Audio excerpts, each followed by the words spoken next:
오늘 함께 상고하실 하나님의 말씀은 히브리서 10장 19절로부터 25절까지의 말씀입니다.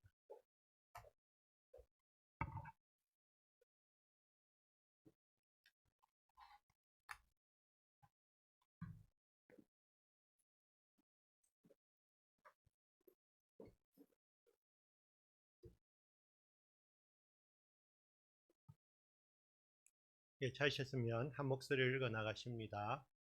그러므로 형제들아, 우리가 예수의 피를 힘입어 성소에 들어갈 담력을 얻었나니 그 길은 우리를 위하여 휘장 가운데로 열어놓으신 새로운 살 길이요, 휘장은 곧 그의 육체니라.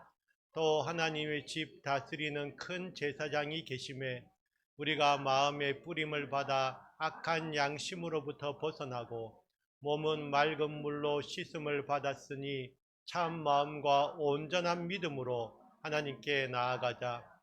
또 약속하신 이는 미쁘시니 우리가 믿는 도리의 소망을 움직이지 말며 굳게 잡고 서로 돌아보아 사랑과 선행을 격려하며 모이기를 패하는 어떤 사람들의 습관과 같이 하지 말고 오직 권하여 그날이 가까움을 볼수록 더욱 그리하자. 아멘. 오늘 함께 상고하실 말씀을 보면서 우리는 매일 개혁하는 삶을 살아갑시다라는 제목으로 말씀의 제목을 한번 정해봤습니다. 우리가 매일매일 살아갈 때에 이 세상 속에서 살아가면서 저희들은 정말 이 세상이 얼마나 악하고 지금 혼란 속에 있는지요. 그 속에서 우리는 깨어서 기도하면서 살아가야 될 줄로 믿습니다. 글자가 너무 작지요. 예. 그냥 말씀으로 들으셔도 됩니다. 많이 쓰려고, 여기 보면 뭐가 있냐면은 이스라엘의 왕들의 이름이 적혀 있습니다. 그러니까 그 이스라엘 구약 시대의 이스라엘 왕들은 모두 몇 명이었는지 아십니까? 42명입니다. 그러니까 북이스라엘과 남유다의 왕들을 모두 합쳤을 때 왕들의 수가 42명입니다. 그래서 초대 임금이었던 사울 왕이 있었고요. 다윗, 솔로몬 많이 들어보셨잖아요. 이 솔로몬 이후에 나라가 둘로 쪼개지잖아요. 그래서 북이스라엘과 남유다로 나뉘어지는데 글자가 제가 봐도 너무 작군요. 그래서 그런데 저기 보면은 좀 빨간색으로 표시 이름이 나오잖아요. 뭐가 나옵니까? 다윗이란 이름이 있고 솔로몬, 그리고 오므라이스는 아니고 오므리, 그리고 아합, 여로보암 2세. 여로보암이 북이스라엘의 초대 임금도 여로보암이었고, 그래서 여로보암 2세가 있고요. 남유다에서는 빨간색으로 우시아라는 이름을 써놨습니다. 이 이름들이 왜 빨간색으로 쓰여져 있을까요? 한때 이스라엘이 잘 나갔던 시대의 임금들입니다. 그 이스라엘 자체는 사실은 그 여러 나라들 가운데 속해 있는, 지금도 그렇죠. 중동의 한가운데 이스라엘이 있으면서 이런 많은 그 하나님을 믿지 않는 나라들 가운데 둘러싸여져 있는 것이 현재 이스라엘의 모습인데, 그 구약 시대의 이스라엘도 그렇게 강대한 나라는 아니었습니다. 이스라엘이. 그런데 그런 이스라엘이 그 나라들 가운데서 살아남을 수 있었던 것은 하나님의 은혜이지요. 그래서 보면은 북이스라엘과 남유다로 나뉘어진 이후에 북이스라엘과 남유다 중에 어느 나라가 더 강한 나라였겠습니까? 뭐 둘 다 약한 나라지만은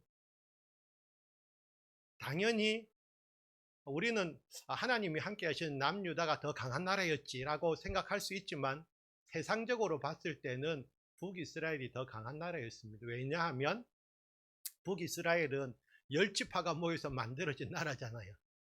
그래서 더 숫자도 더 많았고 그래서 외형적으로 봤을 때는 더 강한 나라이기도 했습니다. 그러다 보니까 남유다 왕들도 북이스라엘의 왕들에게 때때로 의지하는. 그래서 저희 보면은 그 아합이 나오잖아요. 우리가 성경에서 아합 많이 들어보셨잖아요. 옴므리와 아합 하면은 엄청나게 악한 왕이라고 우리가 알고 있죠. 하나님께서는 이 악한 왕들을 대항하기 위해서 또 강력한 선지자들을 세우기도 하셨습니다. 아합 왕 때의 선지자 하면 기억나시는 분이 누가 있습니까? 그렇죠. 엘리야와 엘리사라는 이 강력한 선지자들이 그 워낙 악한 왕이 있으니까 또 거기에 대항하기 위해서는 더 강력한 또 선지자들을 주님께서 보내주셔서 이스라엘 백성들에게 하나님의 말씀을 전하게 하셨는데, 그 아합의 딸이 남유다를 다스리기도 했습니다. 누군지 아십니까? 그 이세벨은 아합의 부인이지요. 그래서 아합과 이세벨 사이에서 태어난 딸이 남유다를 다스렸습니다. 누구냐 하면은 저기 이스라엘의 7대 왕인 아달랴입니다. 아달랴 여왕이 있지요. 아달랴는 아합 왕의 딸입니다. 그 아달랴가 이스라엘에 와서, 그러니까 남유다에 와서 결혼해서 와가지고 자기가 이제 여왕이 됐죠. 여왕이 되어져서 우리가 그 아달랴가 그래서 6년간 다스린 가운데에서 하나님께서는 은혜를 베푸셔서 그 아달랴가 다 이스라엘 자손들 왕족을 죽이려고 할 때에 요아스를 살려주시고, 그래서 요아스가 나중에 왕이 되지. 그 요아스를 살려준 제사장이 여호야다입니다. 요아스의 누나의 남편이 여호야다인데, 그래서 그 여호야다가 요아스를 몰래 숨겨서 성전에 몰래 숨겨서 키우고요. 그래서 결국 이제 그 아달랴를 이제 쫓아내고 요아스가 왕이 되도록 했습니다. 그래서 요아스가 여호야다가 살아있는 동안에는 나라를 잘 다스렸어요. 그런데 여호야다가 죽고 난 다음에는 또 다시 어리석어지는, 그것이 어떻게 보면 이스라엘 역사에 참 늘 되풀이 되어지는 비극이지. 그래서 오늘은 그 이야기를 좀 한번 하면서 정말 우리의 삶 속에서 우리가 좀 어리석은 사람들이 되지 않기 위해서, 지혜로운 사람들이 되기 위해서, 이게 안 보이시겠지만 색깔이 저게 녹색으로 말이죠, 써놓은 이름이 있습니다. 그 보면은 히스기야가 있고요, 또 요시야가 있습니다. 이 히스기야와 요시야의 또 어떤 점이 공통점이 있기에 제가 녹색으로 이름을 써놨을까요?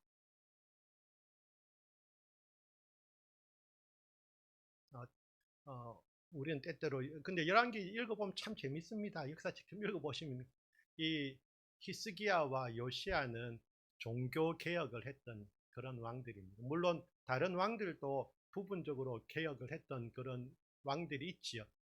그런데 이 히스기야와 요시야 때는 대대적으로 종교 개혁을 하면서 그 많은 그 산당들, 그 다음에 다른 우상들 깨트리고, 그래서 대대적으로 종교 개혁을 해서 나라를 새롭게 하려고 했던 왕들입니다.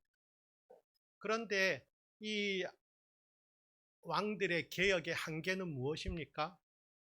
히스기야가 엄청 노력해서 개혁을 했어요. 성전을 새롭게 하고 나라를 새롭게 했어요. 그런데 그 아들 므낫세가 왕이 됐어요.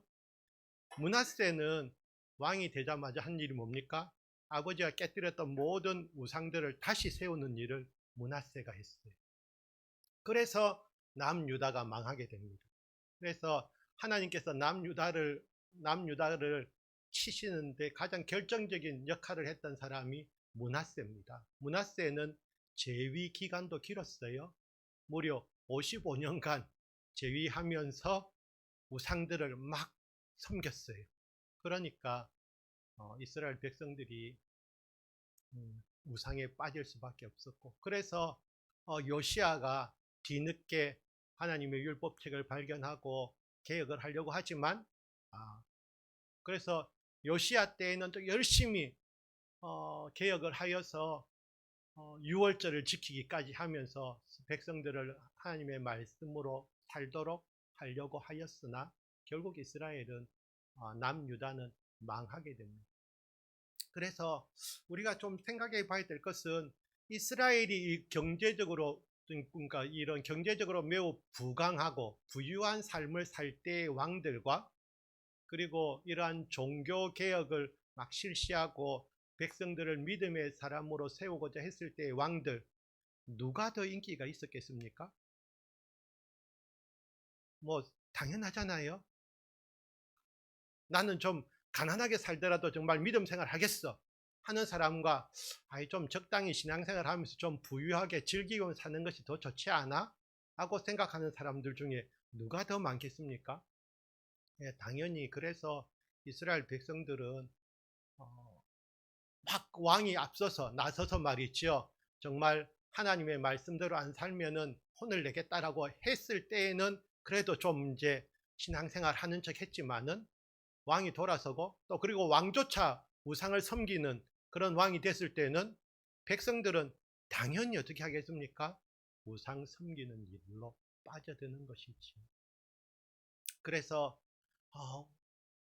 우리가 이 환경이 어떻든지 간에 환경에 의해서, 환경 때문에 어쩔 수 없다라는 것이 아니라 그 환경을 뛰어넘어서 그런 신앙생활을 하기 위해서는 우리가 좀 더 정신을 차려야 되지 않나 하면서 말씀을 상고해 보려고 합니다.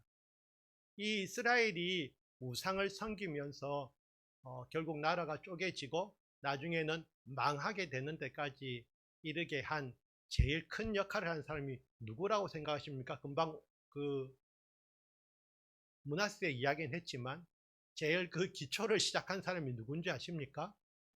네, 맞습니다. 솔로몬입니다.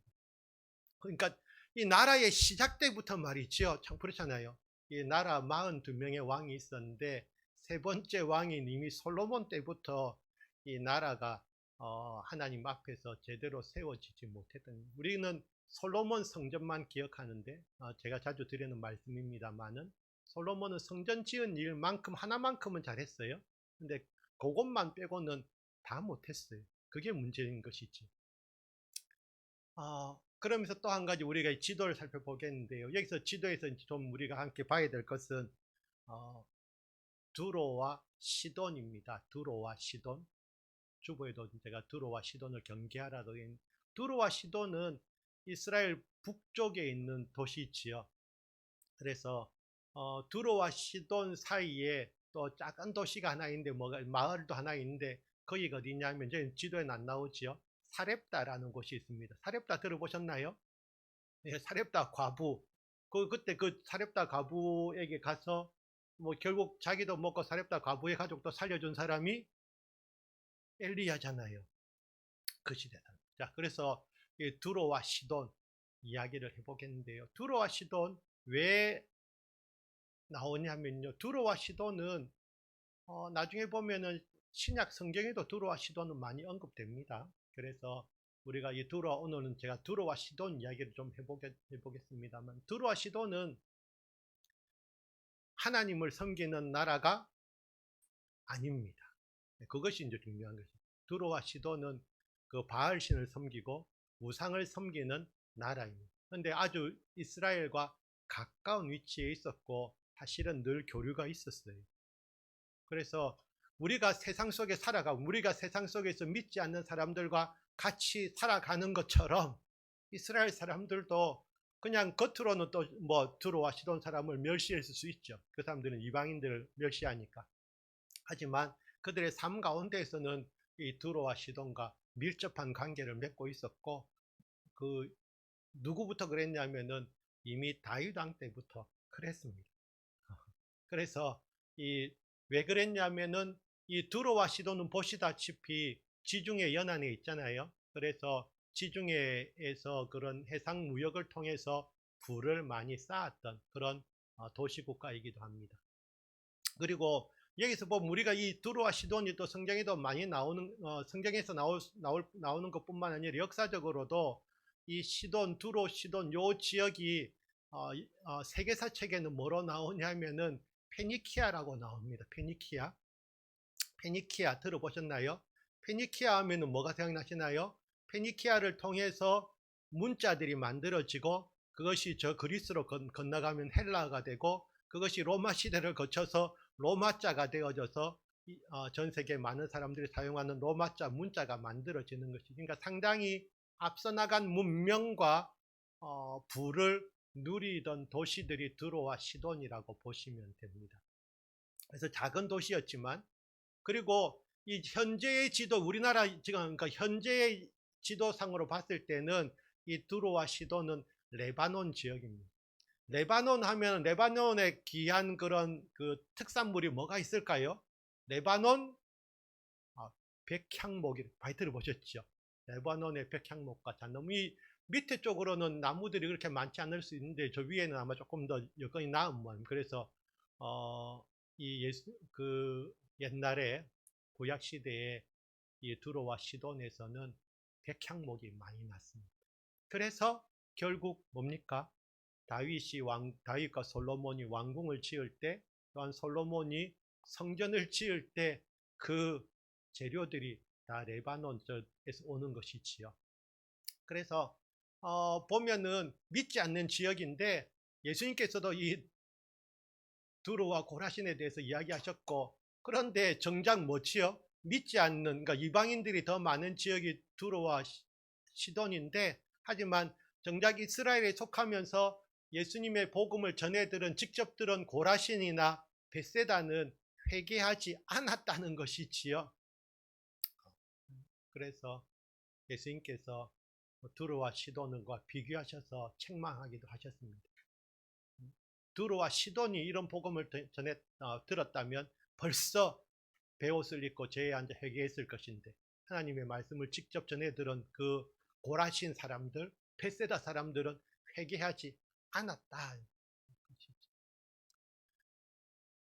열왕기에 보면요, 그래서 이 솔로몬이 기름 부음을 받고 그의 아버지를 이어 왕이 되었다함을 두로 왕 히람이 듣고 그의 신하들을 솔로몬에게 보냈으니 이는 히람이 평생에 다윗을 사랑하였습니다. 그래서 두로 왕 히람과 다윗은 친하게 지냈어요. 그래서 서로 교류가 있었고 그러니까 무역을 서로 했겠지요. 경제적으로 서로 도움을 주는 사이였다라는 걸 볼 수 있고, 솔로몬이 성전을 짓게 되잖아요. 그랬을 때에 그 솔로몬은 이 두로와 시돈 지역에 있는 나무들을 가져왔을 뿐만 아니라, 여기 보면은 또 이름이 같아요. 히람인데 이 사람은 노세 대장장이 히람입니다.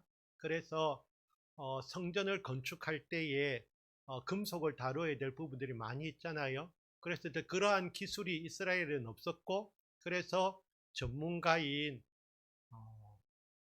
이 히람이라는 대장장이를 불러서 성전 건축하는 데에 도움을 받지요. 그래서 우리가 그 성전을 보시면요, 여러분들 성막을 기억하시죠? 모세가 세웠던 성막과 솔로몬이 지은 성전은 서로 닮았지요. 당연히 닮을 수밖에 없어요. 성막을 기초로 해서 성전을 지었으니까 성소가 있고 그 안에 지성소도 있고요. 그 앞에 뜰도 있는데, 그런데 보세요. 조금 이상한 게 있습니다. 성막에 없었던 녹기둥 둘이 세워지게 됩니다. 성전 앞에. 혹시 그 이름을 아시나요? 야긴과 보아스입니다. 그렇습니다. 야긴과 보아스라는 두 기둥이 성전 앞에 세워집니다. 그 성막에는 그런 기둥이 필요 없었잖아요. 없었는데 이 성전을 지으면서 이 놋 기둥 두 개를 아주 멋지게 웅장하게 지었어요. 그리고 그 위에 여러 가지 막 장식도 달면서 상당히 아름답게 성전을 꾸미긴 했는데, 우리가 이 히람이 어디 사람이라고요?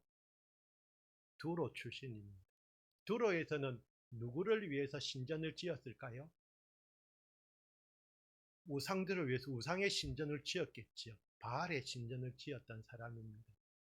그래서 그 기술자가 와서 신전을 짓다 보니까 결국 그 양식이 누구를 닮아가냐면은 이런 바알 신전의 양식을 그래서 그 우리 성막에 없었던 녹기둥도 세워지고요.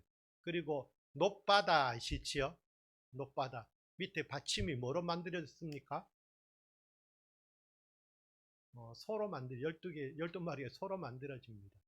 그래서 그것이 뭐 소로 만들 수도 있지 라고 생각할 수 있지만, 이스라엘 백성들이 그 출애굽한 이후에 광야에서 만들었던 금송아지를 생각하면, 그래서 이러한 짐승들이 동물의 모양들이 우상의 모습을 본따서 만든 것일 수도 있다라는 생각이 드는 것이죠. 그래서 좀 이 시작부터, 물론 하나님의 성전을 짓고 하나님께서 그 성전 지은 것에 대해서 엄청 기뻐하셨지만, 보면은 이러한 성전의 양식이 바알 신전의 모습을 닮아가는 그런 녹기둥도 있었던, 애당초 이 히람이 그런 일을 하는 사람이었기 때문이라고도 볼 수 있습니다. 그래서 하나님께서 솔로몬에게 여러 번 경고하시잖아요. 1000번제를 드리고 난 이후에도, 그리고 이 성전을 완공한 뒤에 하나님께 예배 드린 이후에도 하나님이 직접 솔로몬에게 말씀하시잖아요. 우리 한번 이거 부분 좀 같이 한번 읽어보시지요. 내가 만일 내 아버지 다윗이 행한 같이 마음을 온전히 하고 바르게 하여 내 앞에서 행하며 내가 내게 명령한 대로 온갖 일에 순종하여 내 법도와 율례를 지키면, 내가 내 아버지 다윗에게 말하기를 이스라엘의 왕위에 오를 사람이 내게서 끊어지지 아니하리라 한 대로 내 이스라엘의 왕위를 영원히 견고하게 하려니와. 그래서 이것이 가장 우리가 알고 있는 기본적인 말씀, 우리가 하나님 앞에서 마음을 온전히 하고 바르게 해서 행하면, 그리고 하나님의 말씀을 순종하는 삶을 살면은 복 받는 것이지요. 우리가 하나님 앞에서 복 달라고 막 간구하지 않아도, 우리가 하나님 앞에서 마음을 온전히 하고 온전한 말씀대로 살아가면 복은 그냥 따라오는 것이지. 그것입니다. 예수님께서도 너희는 먼저 그의 나라와 그의 의를 구하라고 하셨잖아요. 그래서 우리가 복 달라고 안 해도, 우리가 애당초 하나님의 자녀된 것이 우리의 큰 복이고, 하나님의 자녀들이 복 받는 것은 당연한데, 그러면은 우리는 하나님의 자녀로서 복 달라고 이야기하기 전에 하나님의 자녀로서, 제사장으로서의 그런 합당한 삶을 살아가면은 그것이 당연히 복 받는 길입니다. 간단하잖아요. 그래서 또 하나님께서 굳이 또 솔로몬에게 한 번 더 말씀하시지요.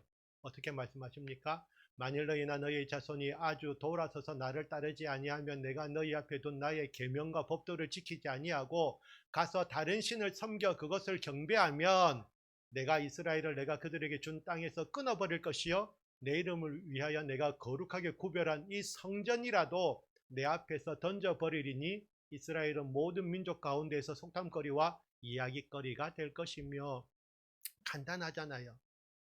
하나님께서 인간들이 지어준 성전을 기뻐하셨지만, 사실 그 성전 자체는 아무것도 아니거든요. 하지만 하나님의 영광을 위해서 그 하나님 이름을 기억해서 지은 성전이기에 하나님께서 기뻐하셨는데, 하지만 성전만 지어놓고 그 성전에 합당한 삶을 살아가지 못하면은 그 성전은 아무런 의미가 없다는 것이지요.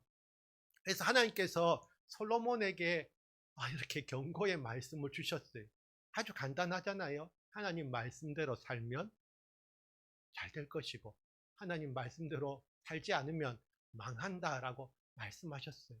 그래서 솔로몬이 젊어서는 이 말씀을 젊었어도 사실은 근데 이것을 제대로 행하지 못했어요. 왜 그렇습니까?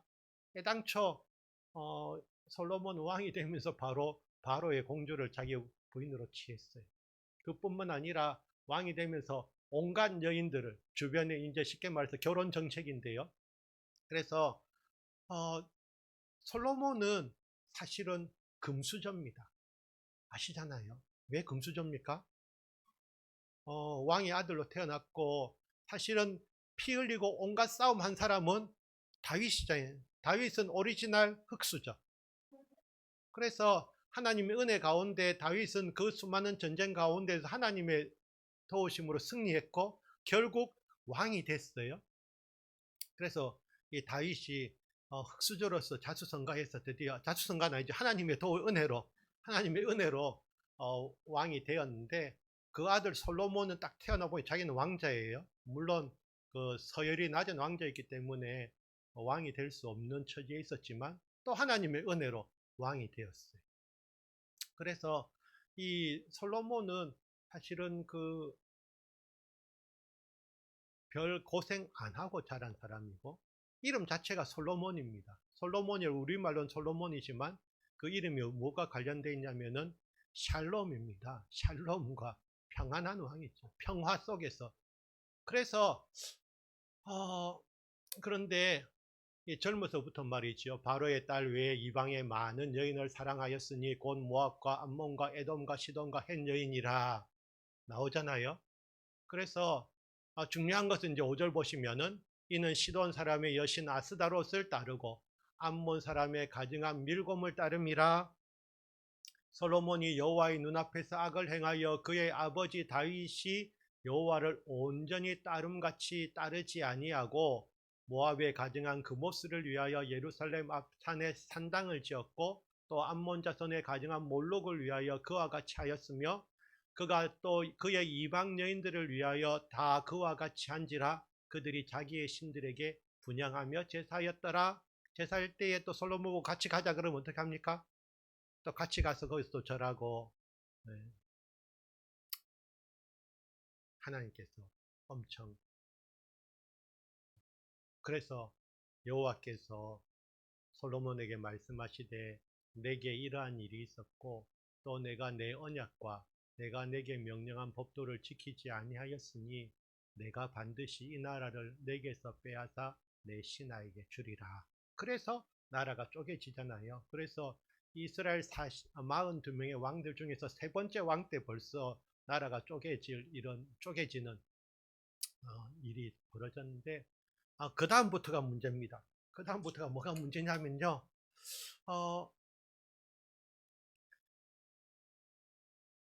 예루살렘에도 이런 많은 우상의 신전들이 있고 그 앞에서 이스라엘 백성들이 절하면서 분향하는 거예요. 그래서 분명히 여호와의 성전이 있어서 거기서 예배드리는 제사장들도 있지만 또 예루살렘에 세워진 수많은 우상의 신전들에서 절하는 그런 막 예루살렘 안에서 여러 신들을 겸하여 섬기는 이스라엘의 모습을 보게 됩니다. 그런데 이제 분명한 하나님의 말씀은 있잖아요. 우상을 섬기지 말라라는 그런 말씀이 있었고, 그래서 남유다의 왕들 중에서는 몇몇 왕들이 그래도 이제 좀 그런 개혁하기 위해서 애를 썼지만은 이 우상의 신전들을 어, 없애버리려고 실천에 옮긴 사람은 진짜 몇 명 안 되었고, 그리고 그 중에 히스기야나 요시야 같은 왕들은 애를 썼지만, 근데 왜 그러면 그런 그 이스라엘에 있었던, 예루살렘에 있었던 우상의 신전들이 쉽게 없어지지 못했을까요?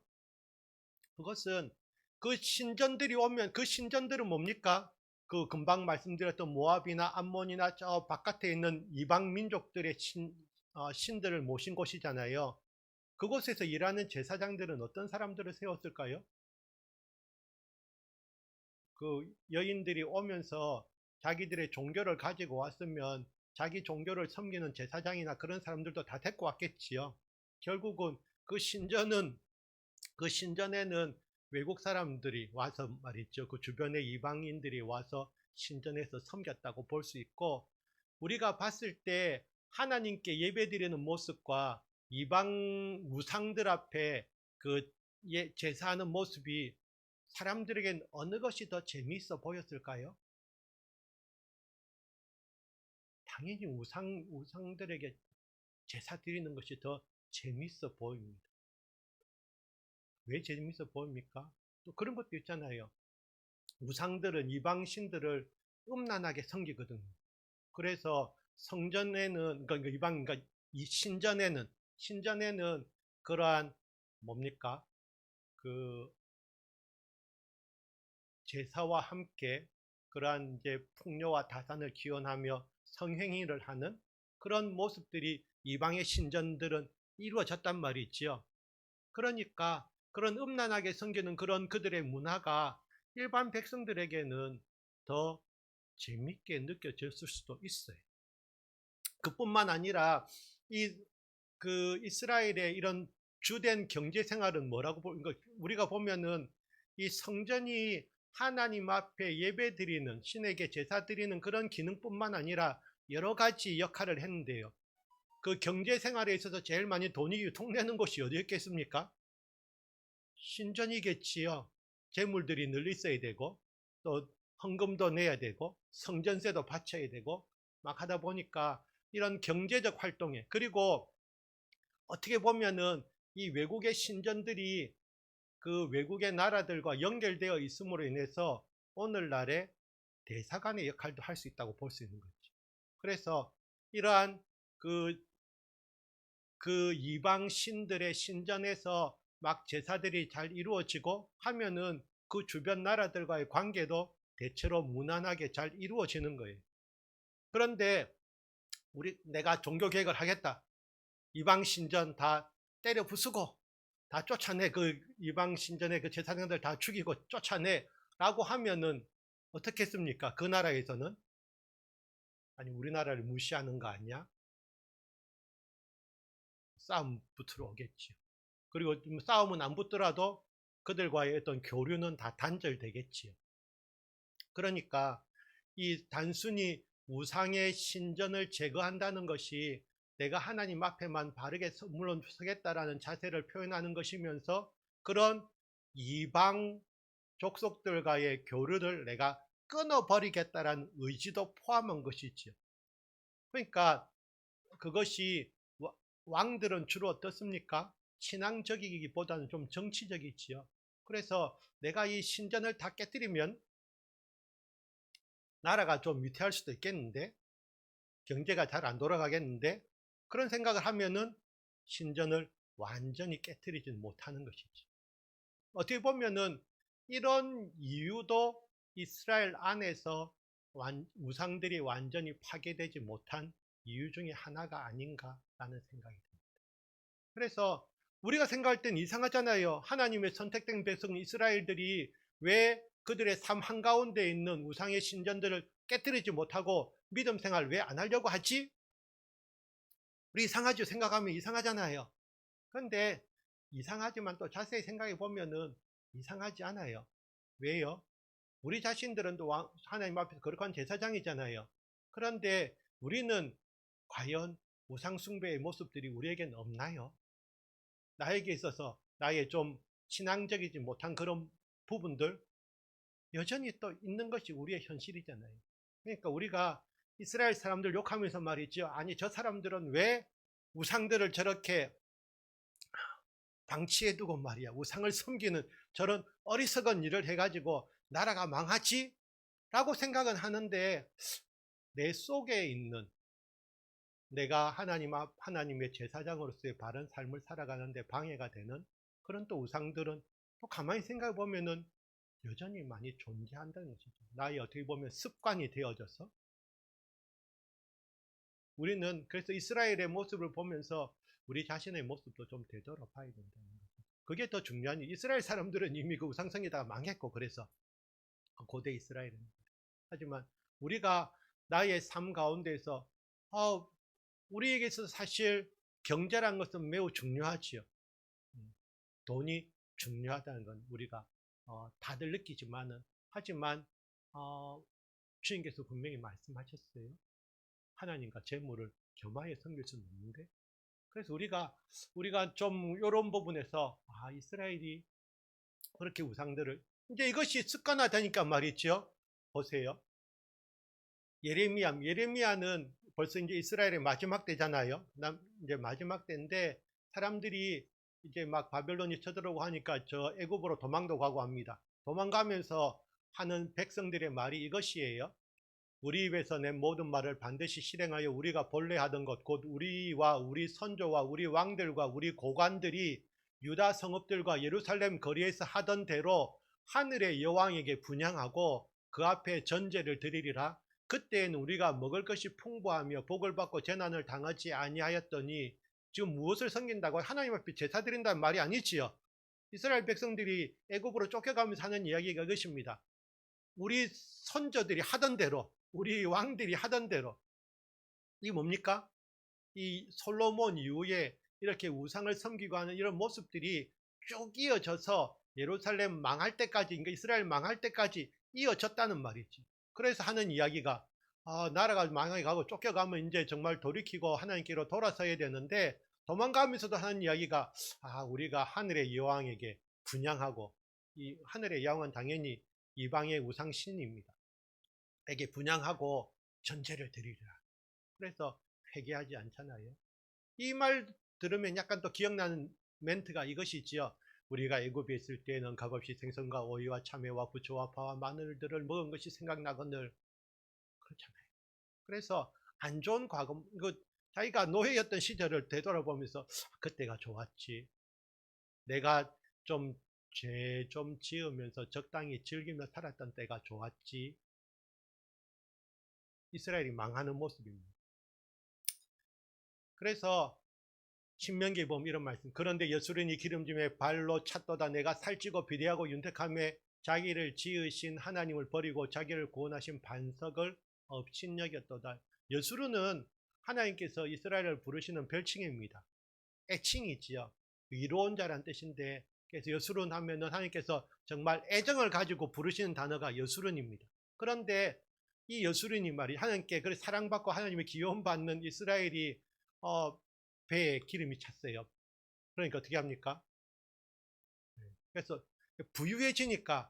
부유해지면 자기를 구원하신 그 하나님을 잊어버리는 것이 이스라엘 사람들의 모습이었습니다. 과연 이스라엘 사람들만 이렇게 자신에게 축복하신 하나님을 잊어버렸을까요? 우리는 이 말씀을 좀 기억해야 돼요. 이스라엘이여, 너는 행복한 사람이다. 하나님께서 우리를 행복한 사람이라고 말씀하시는데, 여호와의 구원을 너같이 얻은 백성이 누구냐?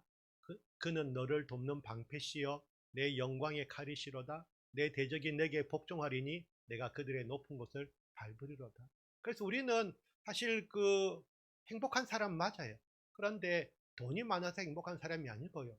우리 주님이 우리와 함께 하시기 때문에 행복한 사람이잖아요.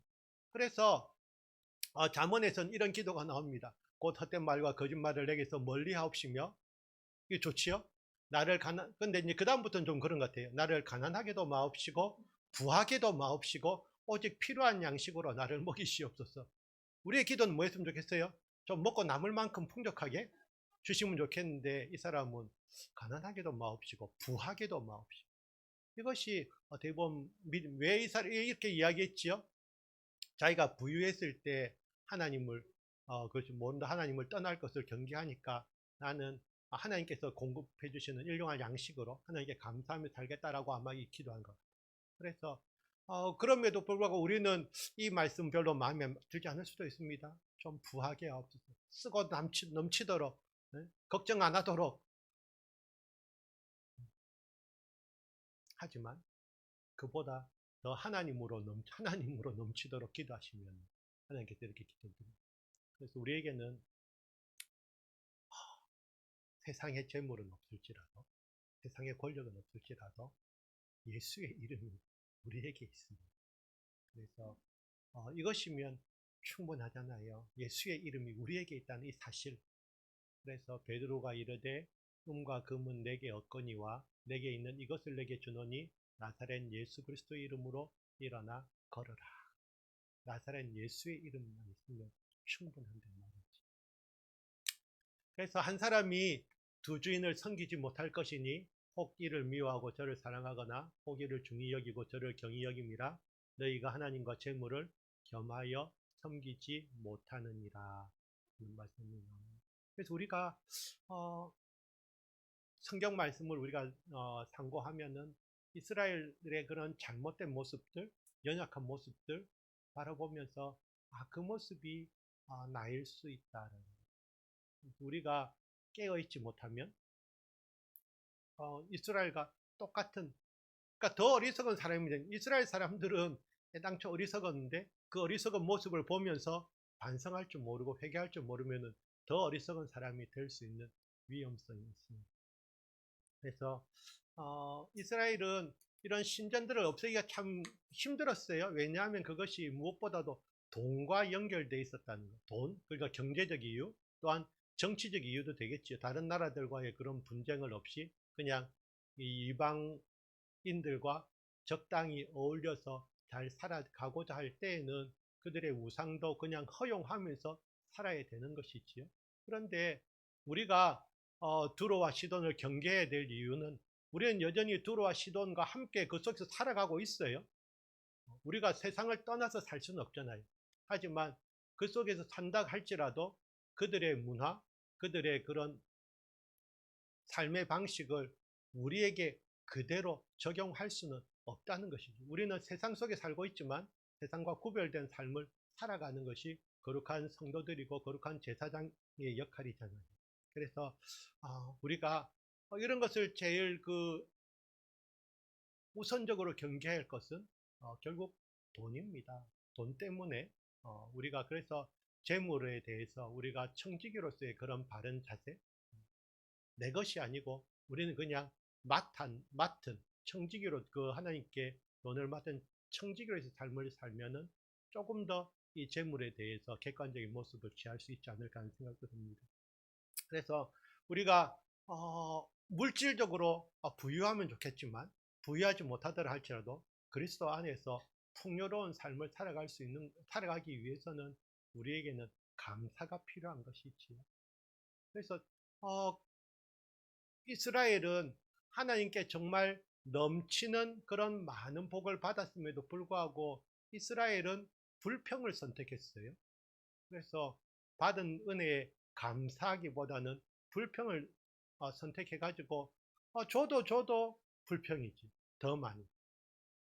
옛날이 좋았는데 하나님께서 그렇게 구원해 놓으신 이스라엘 백성들을 정말 여러 가지 일들을 통해서 애굽에서 꺼내 놓으셨는데 돌아서 하는 이야기가 애굽에 있을 때가 좋았는데 그럼 예수님께서 십자가에서 죽으심으로써 저희들의 죄값을 담당하심으로 우리를 구원해 주셨는데 내가 이제는 하나님 앞에서 구원받은 하나님의 자녀로서의 삶을 살아가야 되는데 그 예전의 모습을 돌아보면서 그때가 좋았는데 그러면은 안 되잖아요. 우리가 지금 이 여러 가지 세상의 일들을 보면서 교회가 거룩한 방파제의 역할을 해야 된다라고 지금 이야기들이 많이 나오잖아요. 방파제가 정말 방파제로서의 기능을 하려면은 아주 튼튼하게 세워져야 됩니다. 방파제가 좀 허접하게 세워지면 어떻습니까? 파도 때리면은 휩쓸어가지는 그 파도의 힘이 얼마나 센지요. 또 이름 잊어버렸네. 그 바닷가에 그 항구 같은 데 가면은 파도를 막기 위해서 약간 이상하게 생긴 그게 예? 약간 그렇게 뭔가 아시겠지요? 뭐 테트란 뭔가 어쨌든 그거 한 개 무게가 몇십 톤 됩니다. 콘크리트로 만든 거. 그런 걸 막 쌓아가지고 이제 파도를 막고자 세워놨거든요. 근데 그런 것들도 어떻게 됐죠? 파도 치면은 막 휩쓸려 갑니다. 예전에 부산에 갔을 때 말이죠. 광안리라고 여러분 들어보셨죠? 광안리 해수욕장. 그 뒤편에 또 이제 사람들 물가에서 쉴 수 있는 곳에 있는데 여름에 갔더니 사람 바위가 하나가 올라와 있는 거예요. 몇 톤짜리 바위예요. 그래서 이 바위가 갑자기 여기 왜 올라와 있지? 나중에 들어보니까 태풍 왔을 때 파도 쳐가지고 파도가 바위를 예, 저 위에까지 수변 공원까지 말이죠. 갖다 올려놓은 거예요. 예, 파도의 세기가 그런 것입니다. 우리가 세상의 그런 유혹과 이런 세상의 파도를 내가 잘 견뎌낼 수 있을 것이 이 정도면 견딜 수 있을 것이다 라고 생각하는 그 순간에 우리는 날아가서 날아 떨어지는 거예요. 그래서 이 정말 그런 파도를 막기 위한 그런 구조물들이 서로 잘 연결되어져서 빈틈을 보이지 않아야지 그 파도를 막아내지요. 안 그래 자기 혼자 떨렁 있으면은 몇십 톤짜리도 사실은 날아갑니다. 그게 파도의 위력이지요. 그래서 몇십 톤 넘어했네. 어쨌든 몇 톤 이상 되는 정확하게 모기는 제가 모르겠습니다만은. 그래서 이 방파제의 역할을 한다는 것은 그만큼 방파제가 튼튼하게 잘 세워져야 되는 것이고, 그런 특별히 어, 하나님의 방파제로서 역할을 감당하기 위해서는 거룩해야 된다는 것이지요. 그냥 단순히 튼튼하기만 해서는 안 되고 거룩한 하나님의 방파제가 되어야 됩니다. 그리고 교회가 하나님의 방파제 역할을 하기 위해서는 한 사람 한 사람 모두가 건강하게 세워져야 되는 것이지요. 댐이 왜 무너집니까? 방파제가 왜 무너지겠습니까? 처음에는 조그만 구멍, 틈 하나가 결국 그 댐을 무너뜨리잖아요. 그래서 우리 한 사람 한 사람이 건강하게 세워져야지 교회가 거룩한 방파제의 역할을 감당할 수 있으리라 생각합니다. 그 한 분을 이미 여러분들이 잘 알고 계시는 분인데 이분만 소개하고 말씀을 맺도록 하겠습니다. 안창호라는 분입니다. 그 교회 그 단톡방에 올라온 유튜브를 통해서도 보셨지요. 그래서 인사청문회 할 때 이분 답변하신 거 여러분들이 보셨을 수도 있습니다. 그 인사청문회 하는데 묻는 사람들이 엄청 좀 뭐라 그럴까요? 좀 비열한 질문들을 많이 했어요.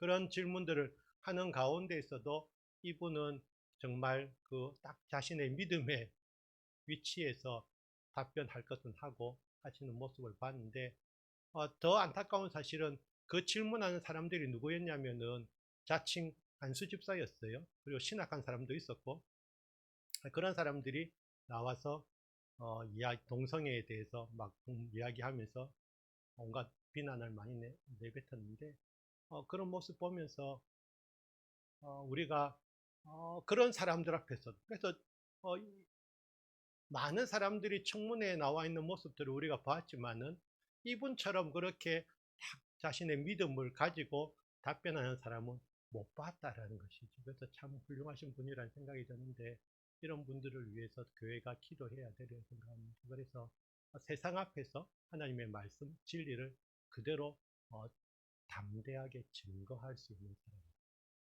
그래서 이런 것을 그래서 우리가 또 모르지. 우리 어쨌든 우리가 사람들을 아는 것은 부분적으로 아는 것이기 때문에 이분의 그 다른 부분이 어떤가는 정확하게 알 수 없지만은 어쨌든 그 많은 사람들 앞에서 그리고 그런 뭐라 그럴까 좀 수준 떨어지는 그런 공격 속에서도 담대하게 흔들리지 않는 모습을 보여주는 그런 모습.